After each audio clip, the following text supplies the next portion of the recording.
So folks, this is my final wrap-up video here in Galilee. I've been here at the Pilgrim House Tabgha for 3 weeks, and I just want to fill in some of the details for you to make it feel like you're on this pilgrimage with me. There's a lot happened in these 3 weeks in between making those videos that I want to share with you, just little things that you might find interesting. So I made a little list. First of all, the weather. As you know, it's been hot. August in Israel is no joke. I think the highest it got was 104. But very humid around the Sea of Galilee. Changes drastically when you get away from here. Went into a village half an hour away, drops 10, 15 degrees, and the humidity goes down as well, and it just feels totally different. When I went into the Golan Heights, up on the shoulders of Mount Hermon, up by a ski resort up there, man, I got out of the car and I felt like Mother Nature turned the air conditioning on. It was totally different. I almost felt chilly. So big swings of temperature, and the landscape changes around here so much. At one point you feel like you're in the desert in these arid regions, and then it looks like you're in the woods, you're in farmland, you're in the trees. It just looks so different. Israel is so incredibly diverse in terms of its landscapes. The wildlife around here has been interesting. The birds, I'm an enthusiast of birds, and I don't recognize hardly any of these birds except house sparrows are exactly the same as back in the States, but birds are absolutely gorgeous. A lot of blues. Bluebirds, they have so much blue. Even the woodpeckers have blue. These little hummingbird looking things have blue on them, and they're black with blue. These big green parrots hang around the Pilgrim House Tabgha, about 7 or 8 of them, and they rule the roost. They have this piercing cry that I wonder if you heard it in the background of some of my videos. But they were interesting to watch. They're not native to here, but anyway, they definitely provided some entertainment. And then there were these rock badger looking things. They look like groundhogs, but they live in the rocks.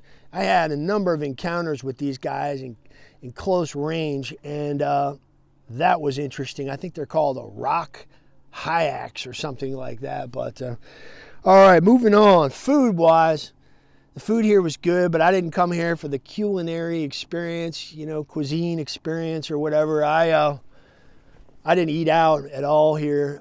Just ate here at the Pilgrim House, and except having coffee at a few places, I pretty much just ate here. So it was breakfast and dinner, so I went to the supermarket to get some snacks to get me through till dinner. Those were interesting experiences in the supermarket. Really interesting, really rich experience, just being in a traffic jam with your cart in the middle of the supermarket with people speaking Hebrew and Aramaic all around, Hebrew and Arabic all around you. You just feel so American and so lost, and it was a great feeling, just being in the middle of all that. So anyway, buying things, I don't even know what I'm buying. I can't read the labels. I don't know, but I really enjoyed every second of those experiences. So breakfast here was interesting. You eat this like yogurt type of thing, but it's a cheese, but it's consistency of yogurt, and you put this spice on top of it called za'atar, which looks like oregano kind of, and then you drench it all with olive oil, and then you kind of scoop it up with cucumber wedges and fresh tomato. I thought, man, it took me a few days to get to warm up to the idea of eating cucumbers and tomatoes for breakfast, but I got hooked on it, and man, I feel like when I go home I might start buying cucumbers because it was really good. The bread here's unbelievable. Nothing I was eating was processed. Everything just tasted so much better. Wow. So the people were one of the big highlights. I invested a lot of time getting to know all the local workers here at the Pilgrim House, and that was really enriching. So anyway, I can't tell you, I'm gonna really miss a lot of these friends I made over here. One in particular, Sharbel, he's a man that took me to the camp in the video number 4, I think. He also, on another weekend, took me to his home parish And I got to celebrate a mass there with the parish priest in Aramaic and Arabic again. That was a great experience. And then we drove around his town and looked out from the top over into Lebanon, and we got to pick fresh figs and eat them off these trees. It was just really neat hanging out in his house with his mom, drinking coffee. And so those were priceless experiences. I had some other interesting encounters. I met this Jewish guy down here named Daniel, a real conservative Jew who was going out fishing, and we ended up talking for about 15-20 minutes.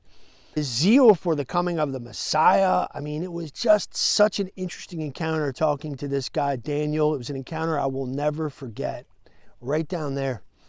Then when I was up on Mount Hermon, I stopped in this village and I pulled in this little restaurant thing and had a Coke and met the owner, whose name was Salim.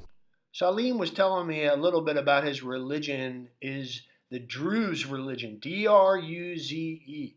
The whole village there was pretty much Druze, which believes in reincarnation and one God. It's very ancient, goes back to Old Testament times. Even Moses' father-in-law, Jethro, was of the Druze religion. Driving around has been fantastic. I've driven all over the north of Israel, and I even had extra time to go up little roads and explore, even some dirt roads. And just, I don't know, that was really special as well, that I feel like I really got deep into the land, as deep as I could. Hitchhikers are everywhere here. So if anybody has concerns about safety, if that's any indication, people hitchhike, young people everywhere. Just normal looking people, normal teenagers.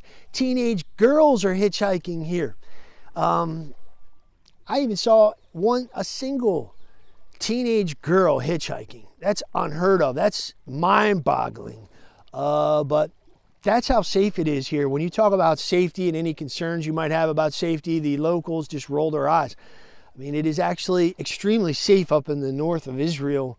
People are like, what are you talking about? You Americans, you watch the news and get fixated on all these things happening down in the south and Gaza and so on, these incidents of violence. But that's not part of the daily reality of life here up in the north, at least. And the people are just living their lives, all different kind of people. At the same time, we all know some of Israel's neighbors aren't super friendly. This is looking out over Syria from a mountain. And I found a chunk of a mortar round even in a field, the base of a mortar round that had been expended. And so it really brought home the reality that while it is safe, there's the ever-present danger on the horizon. I'd go out here in my raft in the morning, which was amazing, just to float around. I'd paddle way out. It's very calm in the morning. You want to get a look around. I'll show you one more time the Sea of Galilee. So that's the Mount of Beatitudes over there. And you can see how calm Sea of Galilee is. I would just go out there in my raft, my $27 raft, which was such a wise investment. I got at the supermarket. I know it was for kids, but it worked fine.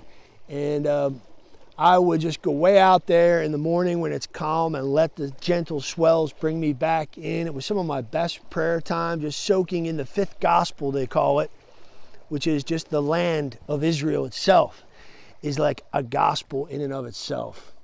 So Father Larry Young signing off from the Sea of Galilee. Next stop, Jerusalem. God bless you.